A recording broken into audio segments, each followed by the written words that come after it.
우리는 지금 데살로니가 전서를 읽어가면서 종말 문제를 다루고 있습니다. 종말 문제를 다루는 것은 기독교의 주변 진리라든지 아니면 변방 끝에 있는 그냥 부수적인 진리가 아닙니다.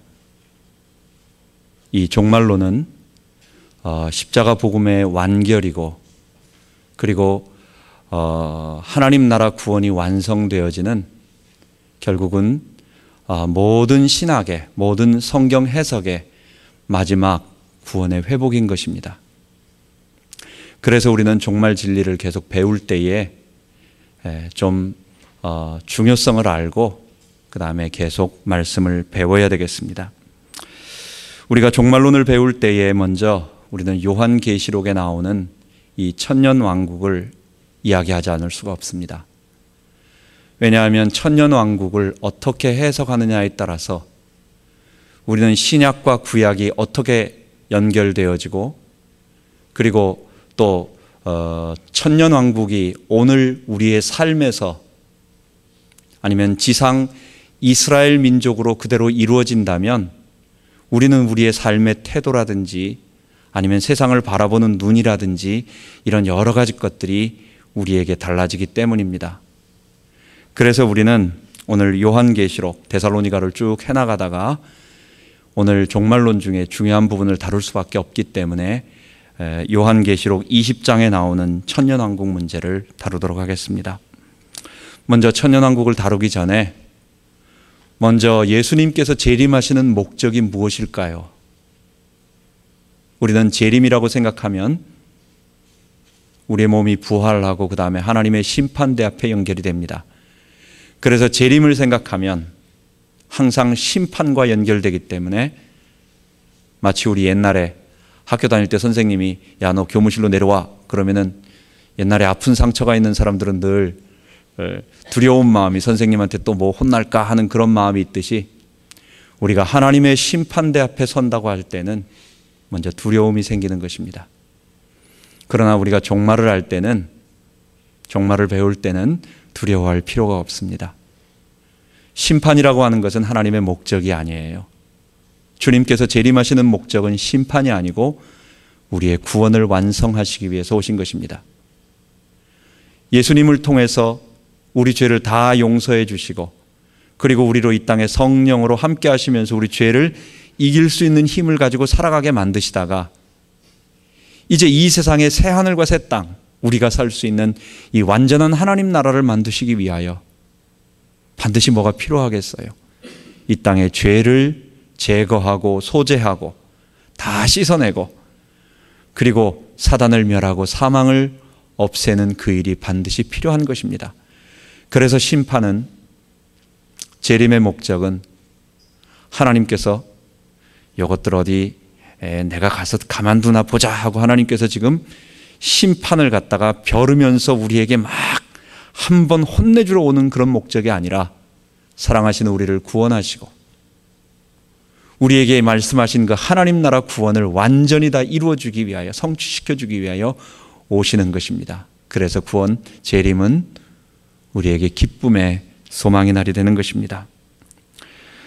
자, 그렇다면 본론에 들어가서 이제 우리는 요한계시록 20장에 나오는 독특한 부분이 있습니다. 오늘 읽은 본문인데 다른 성경엔 나오지 않고 요한계시록에서만 나오는 이 천년왕국이라고 하는, 줄여서 천년왕국입니다. 예수님께서 이 땅에 강림하셔서 성도들과 함께 1000년 동안 왕노릇하신다라고 하는 것입니다.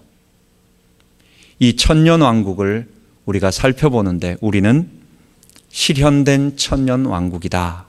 그래서 이것을 가르치는 말을 현 천년설 또는 천년기가 없다라고 말하는, 저쪽에서 다른 사람들이 말하는 것처럼 이 땅에서 유대인들이 직접 통치하는 그런 지상 천년왕국은 없다. 그리스도께서 영적으로 우리를 통치하시는, 성령으로 다스리시고 영적인 파루시아로 우리와 함께하는 그런 천년왕국이 지금 이루어지고 있다. 이런 것을 실현된 천년왕국 또는 현천년설 또는 무천년설이라고 말합니다. 우리는 이런 관점에서 천년왕국을 살펴보도록 하겠습니다. 첫 번째, 재림과 부활과 심판은 한 번만 있고 그리고 즉시 새하늘과 새 땅이 이루어지면서 우리의 구원이 완성되는 것입니다. 여러분, 여기에서 하나님 나라 구원이 무엇이라고 생각하십니까? 우리 교회에 표어가 있었죠. 우리 교회 표어는 두 개입니다. 하나는 예수 그리스도 우리 주님, 이 복음을 기독론적으로, 즉 예수님에게 맞춰서 이 복음의 내용은 바로 십자가에서 달려 죽으신 예수님이 바로 우리 주님이셨다라는 것입니다. 두 번째, 또 하나가 있습니다. 이 복음을 구원론적으로 설명했을 때 십자가 복음으로 하나님 나라 구원을 전하는 교회.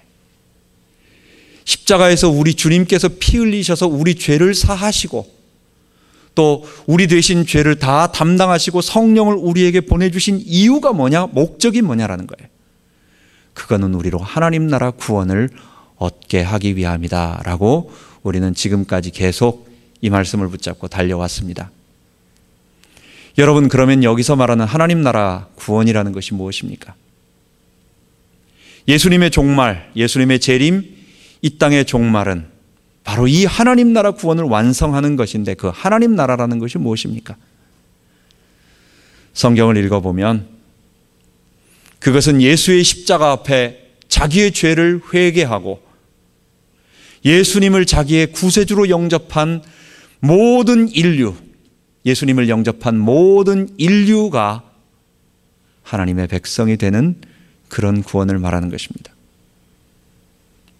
갈라디아서 3장 보면 유대인이나 헬라인이나 종이나 자주자나 남자나 여자 없이 너희는 다 그리스도 안에서 하나이니라 이렇게 얘기하면서 거기에는 또 한 가지, 우리가 다 그리스도로 말미암아 세례를 받고 하나님의 백성이 되었으면 우리가 다 아브라함의 자손이니라 라고 하나님의 유업을 축복으로 받는다라고 말하고 있습니다. 이 말은 무슨 말이냐면 하나님 나라 백성은 혈통적인 유대인 아브라함의 자손만을 말하는 것이 아닙니다. 온 세계에 혈통과 신분과 또는 남녀 성별과 빈부 귀화와 또는 인종적 차별 없이 예수 그리스도 앞에 나와 자기의 죄를 회개하고 그분을 주님으로 모시는 이 세상 모든 사람은 모두 다 차별 없이 아브라함의 자손이 되고 하나님의 백성이 될 수 있다는 것입니다. 이것이 바로 갈라디아서의 대주제요. 그리고 이것을 좀 더 부드럽게 논리적으로 쓴 것이 로마서인 것입니다. 우리는 믿음으로 말미암아 구원을 받는 하나님의 백성이지, 우리는 율법을 통해서, 우리는 절기를 지킴으로, 우리는 할례를 행함으로, 우리는 유대인처럼 되어서 유대인의 다리를 붙잡고 천국에 가는 사람들이 아니라는 것입니다. 우리는 믿음으로 동일하게 차별 없이 하나님의 백성이 된다는 것입니다. 갈라디아서 6장에 보면 또 이 말을 그대로 하고 있습니다. 6장 16절에 보면 무릇 이 규례를 지키는 자들과 하나님의 이스라엘에게 평강과 긍휼이 있을지어다. 바울이 믿음으로 의롭게 되는 진리를 갈라디아와 로마서에서 계속 얘기하고 나서 그 규례를 지키는 자들이, 즉 이방인을 포함한 유대인, 그렇다고 유대인을 배제하는 건 아니에요. 유대인과 이방인 전 인류가 아무런 차별 없이 예수의 십자가를 받아들이는 모든 사람은 하나님의 백성, 그들을 바로 하나님의 이스라엘이라고 말하는 것입니다. 그런데 이러한 갈라디아 교회에 와서 싸웠던 이 싸움이, 이러한 논쟁이 지금도 일어나고 있는 것입니다. 그것은 유대인들은 하나님의 선택받은 언약 백성이기 때문에 유대인을 구원하시는 하나님의 방법과 그리고 이방인을 구원하는 하나님의 방법이 다르다, 이렇게 얘기하는 것입니다. 그래서 이방인은 믿음으로 구원을 받고, 그 다음에 유대인들은 예수님께서 직접 이 땅에 오셔서 그들의 나라를 1000년 동안 세우시면서 그들을 구원하시고, 그리고 아브라함에게 약속하셨던 온 인류의 으뜸되는 민족이 되게 하겠다고 하신 그 약속을 그대로 성취할 거라고 말하는 것입니다. 우리는 이것을 말할 때에 세대주의라고 이야기하는 것입니다. 이 내용에는 하나님의 구원 목적은 모든 인류를 다 믿음으로 구하는 것이 목적이 아니었어요. 하나님은 본래 예수님을 이 땅에 보내실 때에 아브라함의 직계 자손인 유대인들의 왕국, 메시아 왕국을 세우기를 원하신 것이었다고 말하는 것입니다. 그런데 유대인들이 예수님을 거부함으로 말미암아 이 메시아 왕국의 성취가 잠시 보류되고, 그리고 이 구원이 이방인들에게 방향이 틀어져서 본래 하나님의 계획에 없던, 하나님은 유대인 왕국을 세우기를 원하셨는데 이방인의 왕국인 이방인의 교회가 한시적으로 하나님의 계획에 없던 것이 세워졌다는 것입니다. 그래서 어떤 세대주의 신학자는 심지어 종교개혁조차도 하나님께서 본래 원하신 원교회를, 메시아 왕국을 세우는 것이 아니라, 이스라엘을 회복하는 것이 아니라 이방인의 교회가 부활한 것이고 잠시 회복된 것뿐이다, 이렇게 얘기를 하는 것입니다. 이거는 구약을 어떻게 보느냐에 따라서 좀 달라지는 문제입니다. 에스겔서 36장부터 48장에는 에스겔이 이스라엘의 포로기 이후에 회복되어지는 것을 큰 이상으로 보면서 우리들에게 말해줍니다. 36장에 하나님께서 다 율법을 거부하며 하나님 말씀을 지키지 않던 마음이 완고해지고 딱딱해졌던 굳은 심령인 그들에게 하나님의 영, 성령, 새로운 영을 부어주심으로 그들의 마음이 부드럽고 온유하게 되어서 율법을 자유스럽게 지키는 그들에게 성령이 부어질 것이라고 말합니다. 이 성령을 근거로 37장에 이스라엘의 마른 뼈다귀들 같은 이스라엘이 다 살아나게 됩니다. 큰 군대가 되어집니다. 그리고 38장, 39장에는 이러한 이스라엘을 갖다가 무너뜨리기 위해서 변방에서 곡과 마곡이라고 하는 어떤 큰 민족들이 군대를 일으켜서 이들을 침범을 합니다. 그런데 39장에는 하나님께서 그 곡과 마곡의 전쟁으로부터 이스라엘을 보호해 주십니다. 그리고 40장부터 43장까지는 다 무너졌던 이스라엘의 성전이, 예루살렘 성이 회복되어집니다.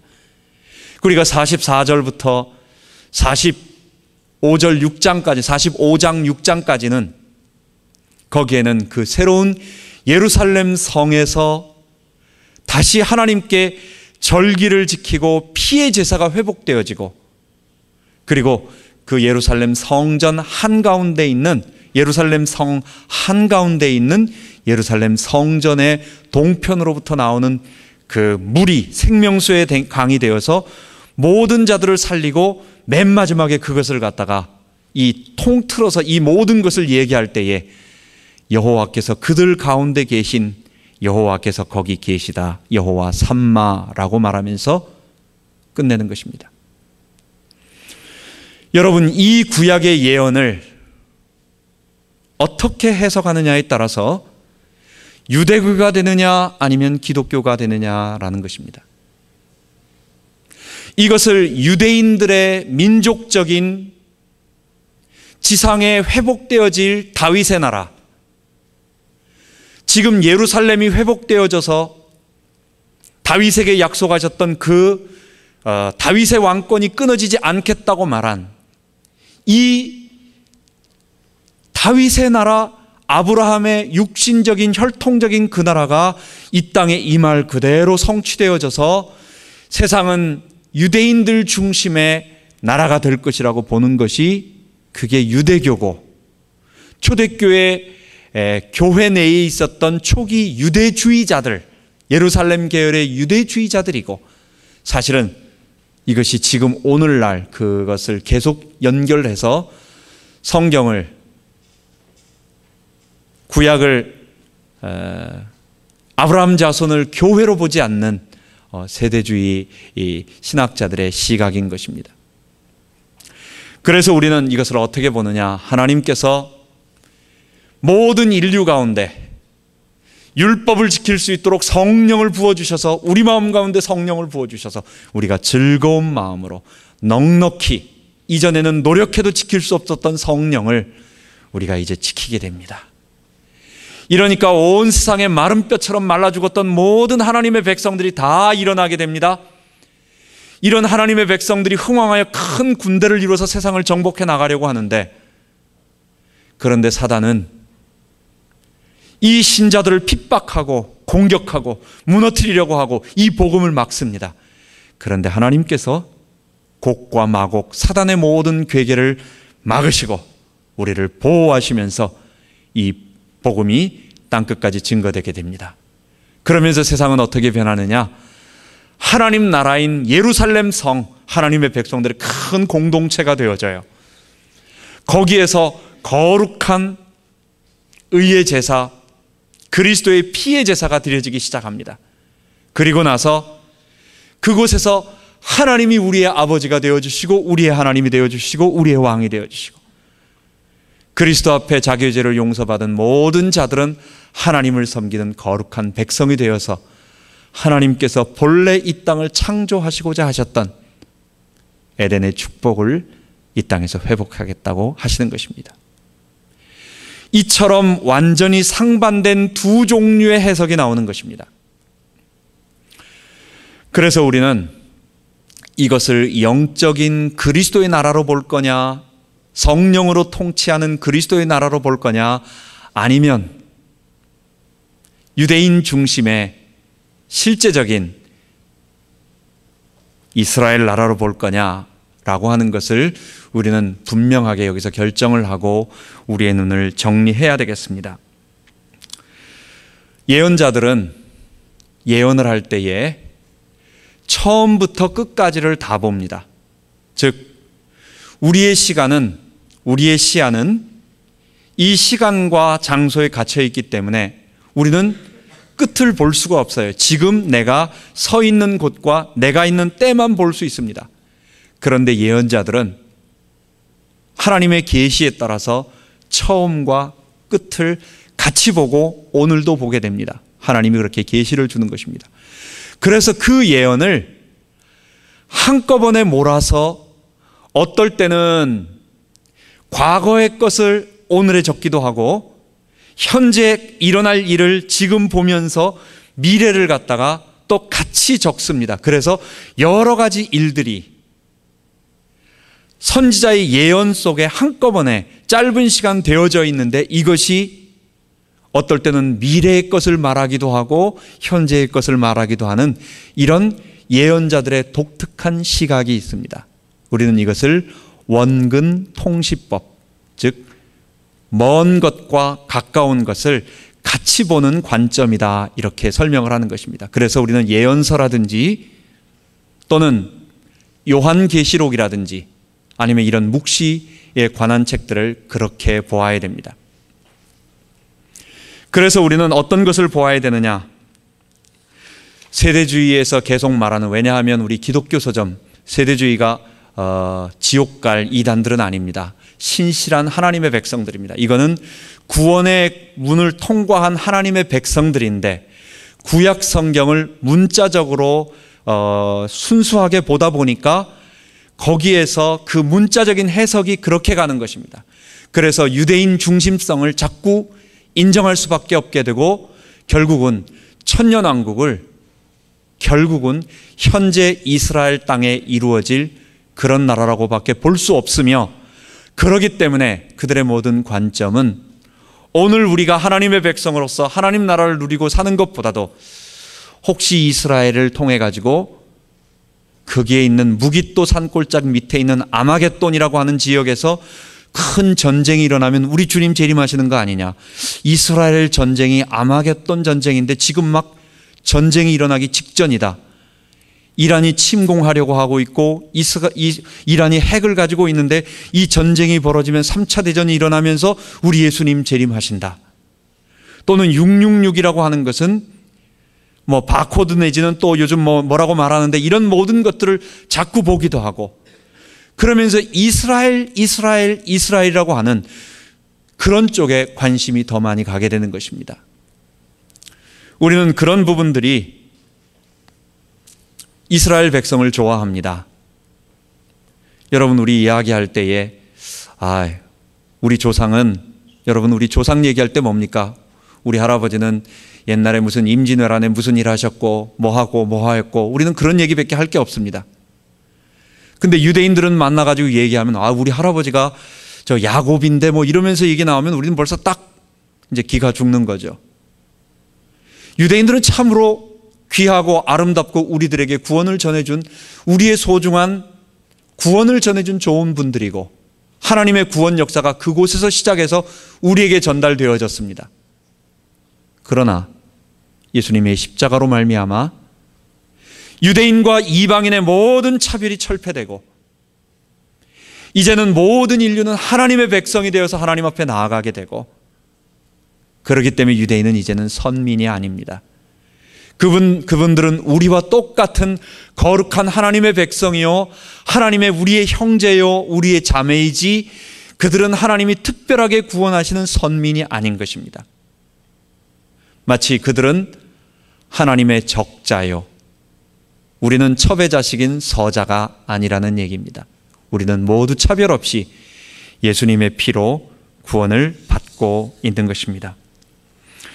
그래서 오늘 본문인 요한계시록 20장을 보면서 우리는 이러한 내용이 성경을 말하고 있는 이러한 내용들을 하나씩 살펴보아야 되겠습니다. 첫 번째로 천년 왕국은, 즉 지상에서 성취되어질 유대인들이 1000년 동안 다스리는 나라. 여러분, 이게 천년왕국입니다. 천년왕국은 세대주의가 말하고 그 다음 유대인들이 기다리고 있는 천년왕국은 그리스도께서 영적으로 성도들과 함께 영적으로 다스리는 나라가 아니라 실제로 이 땅에 내려와서 예수님이 통치하는 왕이 되시고 유대인들이 그 백성이 되어서 이방 나라들을 다스리는 역사 속의 1000년이라고 하는 그런 기간이에요. 여러분, 세대주의는 그것을 얘기하는 것이고 전 천년설이 그것을 얘기하는 것입니다. 이러한 지상 1000년 왕국은 유대주의 사상인 것입니다. 유대인들은 다니엘서 7장에 보면, 또는 사무엘하 7장에 보면 하나님께서 이 땅에 하나님의 나라를 세우시고 영원한 세월 동안 다스릴 것이다 라고 하는 그런 이야기를, 그런 말씀을 듣고 있었어요. 그게 다니엘서 7장의 이야기입니다. 내가 또 밤에 이상 중에 보았는데 인자 같은 이가 하늘 구름을 타고 와서 옛적부터 항상 계신 이에게 나와 그 앞에 인도되매, 예수님께서 하나님으로 표시되는 옛적부터 항상 계신 그분에게 인도되어지는 거예요. 그리스도가 그분에게 인도되어지는 거예요.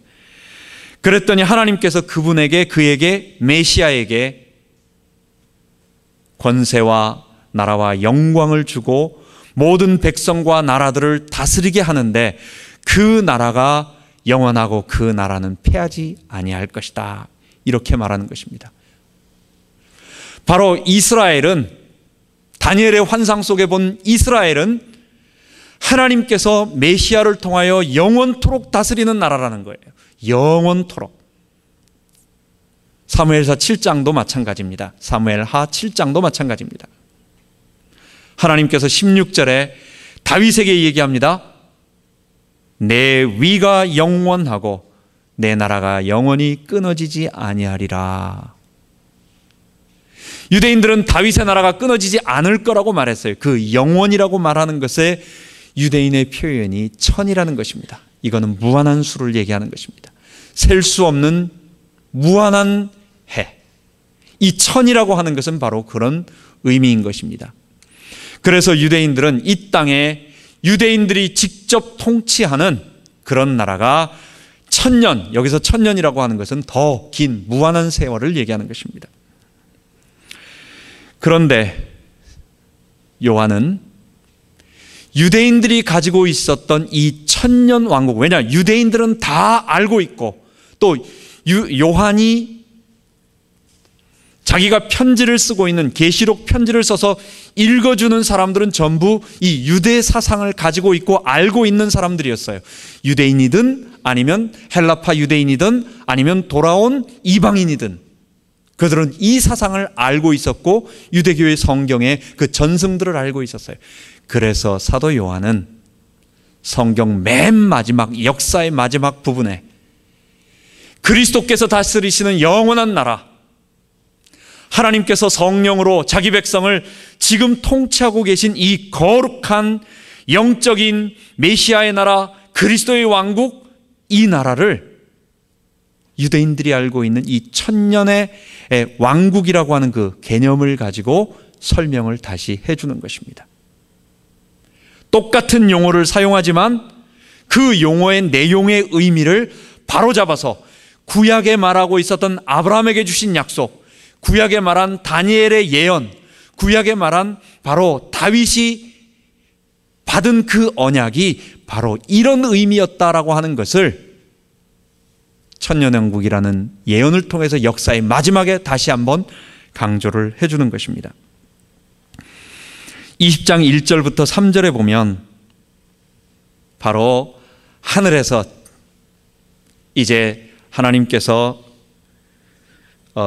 천사가 무저갱의 열쇠를 가지고 와서 쇠사슬을 가지고 이 땅에 내려와서 사단을 결박하는 장면이 나옵니다. 여러분, 사단은 영적인 존재입니다. 영물입니다. 하나님이 지으신 피조물입니다. 어떤 쇠사슬이 사단을 묶을 수 있겠습니까? 쇠사슬로 아무리 감는다고 해서 사단이 그러겠어요? 감기겠어요? 이건 상징적인 의미라는 것입니다. 문자적으로 보는 것이 아닙니다. 결국 사단이 하나님의 능력과 권세 앞에, 그 이전에는 예수 그리스도 오시기 이전에는 세상을 마음대로 미혹하고 예수 그리스도 오시기 이전에는 많은 사람들을 죄 가운데 빠져서 천국으로 들어가지 못하게 만드는, 하나님의 백성 되지 못하게 만드는 그런 일을 하고 있었는데, 그리스도께서 이 땅에 오시고 십자가에서 자기의 피로 모든 백성의 죄를 다 속하심으로 말미암아 이제 더 이상 사단은 만국을 미혹하게 할 수 있는 권세가 꺾였다는 것입니다. 그래서 예수님은 제자들을 파송하시면서 사단의 권세가 다 결박되었다고, 누가복음 10장에는 제자들이 복음을 전하고 나와서 돌아오면서 얘기합니다. 우리가 복음을 전했는데 이 복음이 막 증거되면서 선포된다고, 귀신들도 항복하고 꺾인다고. 예수님이 뭐라고 말합니까? 내가 사단이 하늘에서 떨어지는 것을 보았다고. 그러면서 뭡니까? 복음이 계속 땅끝까지 퍼져나간다는 거예요. 천사가 내려와서 사단을 쇠사슬로 묶는 게 아니라 주의 초림과 주의 재림 때까지 사단은 예수의 십자가의 권세 앞에 묶여서 더 이상 그 권세로 이 복음이 땅끝까지 퍼지는 것을 막지는 못합니다. 물론 사단은 지금도 신자들을 미혹하고 또는 핍박하고 공산권이나 이슬람권이나 제3세계에서 많은 사람들을 어렵게 만듭니다. 사단은 권세가 꺾인 것이지 사단은 그 존재가 결박된 것은 아니에요. 영적으로 본다면 모든 예수님 이후에 구원받은 성도들은 다 천국에 가서 천상교회, 승리적 교회로 우리는 살아있습니다. 승리하고 있습니다. 그러나 지상교회는 사단이 어떻게든지 저 천국에 이르지 못하도록, 이 복음이 증거되지 못하도록 막고 방해하고 그리고 거짓말로 미혹하고 있습니다. 그 권세는 꺾였지만, 이 복음을 완전히 막지는 못하지만 그 존재는 남아서 아직도 우리를 미혹하는 것입니다. 이것이 언제 끝납니까? 맨 마지막에 새하늘과 새 땅이 이루어질 때 천상교회가 이 지상으로 내려오고 지상교회가 천상으로 올라가서 같이 합쳐져서 이 두 개의 분리된 교회, 승리적 교회와 전투적 교회는 합쳐져서 모두 다 승리하는, 완전 승리하는 교회가 될 것입니다. 사단이 1000년 동안 결박되었다는 것은 우리 주님의 재림, 초림과 재림 때까지 사단의 권세가 결박되었고 복음은 계속 증거되어집니다. 사단은 발악해서 막을 수 있습니다. 그러나 이 복음을 결국 막지는 못한다는 것입니다. 세 번째로 4절에 나오는 이미 죽은 성도들이 그리스도와 함께 하늘에서 통치하고 있는 것입니다. 첫째 부활을 통해 가지고 하늘에서 하나님 그리스도와 함께 1000년 동안 통치한다고 하는 사람들의 두 종류가 나옵니다. 첫 번째는 일찍 죽임을 당해서 그리스도의 이름을 증거하다가 목배임 받은 순교한 자들이고, 두 번째는 그 손과 이마에 짐승의 표를 받지 아니한, 이거는 바로 이 세상의 로마와 세상의 모든 인본주의 문화와 세상의 많은 이 타락의 문화 속에 자기를 내어주지 아니하고 그리스도의 십자가를 의지하며 살아가는, 그게 바로 666이에요. 그 당시에는 그것이 네로라고 하는 것으로 나타나는 것입니다. 그 당시에는 로마라고 하는 큰 민족으로 나타나서 박해하고 거짓 종교를 가져다 주고 향락과 타락으로 하나님의 백성들을 순종치 못하도록 이 복음을 버리도록 만드는데, 그게 666을 이마에 받는 거예요. 그 당시의 표현으로는.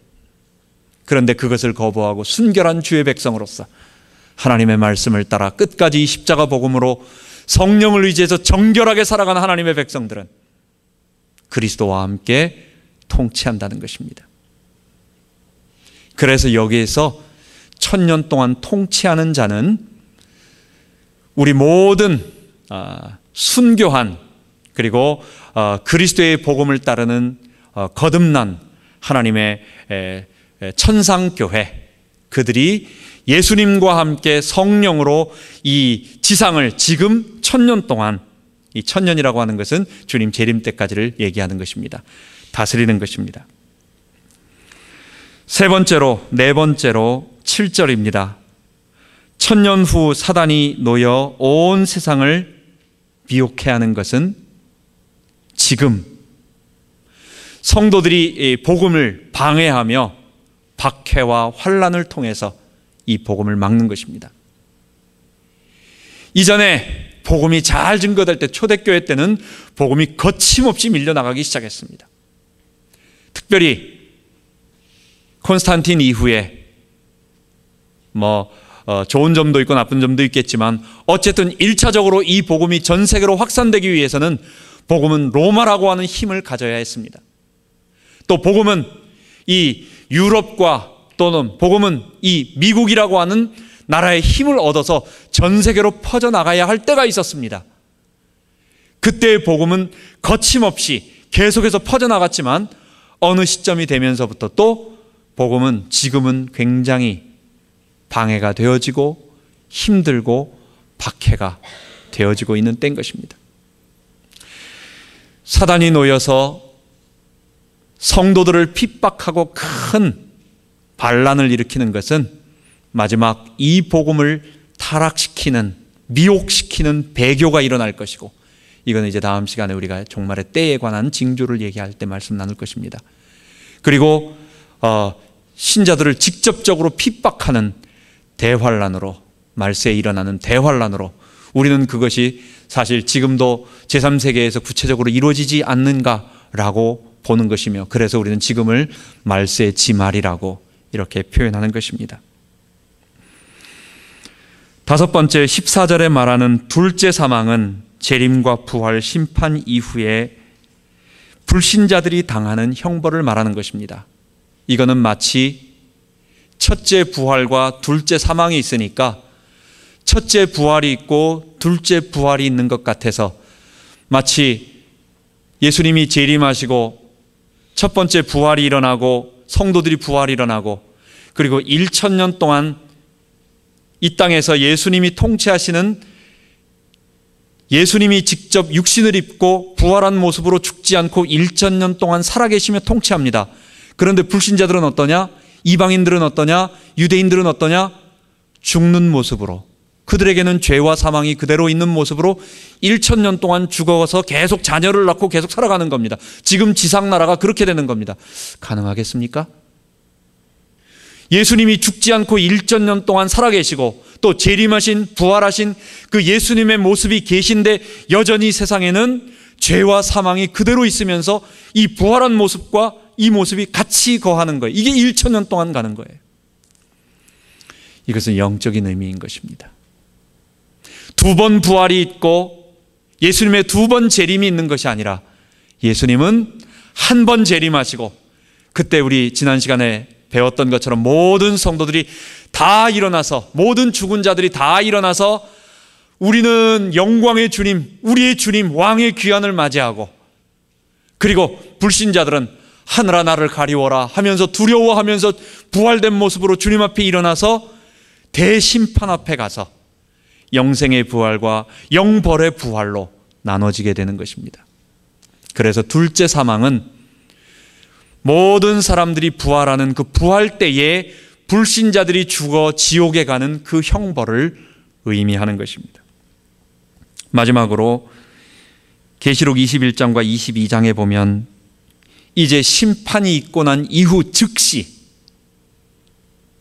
오랜 기간이 걸리는 게 아닙니다. 1,000년이라는 육체적인 이 땅에서 이루어지는 그 기간이 있는 것이 아니라 심판 이후에 새하늘과 새 땅, 바로 그것이 이 땅에 이루어집니다.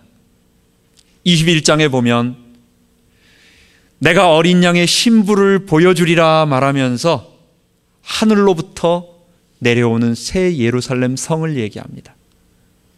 어린 양의 신부래요. 그 새 예루살렘 성이 어린 양의 신부래요. 여러분, 바로 교회가, 즉 이미 승리한 천상교회가, 그리고 이 땅에서는 뭡니까?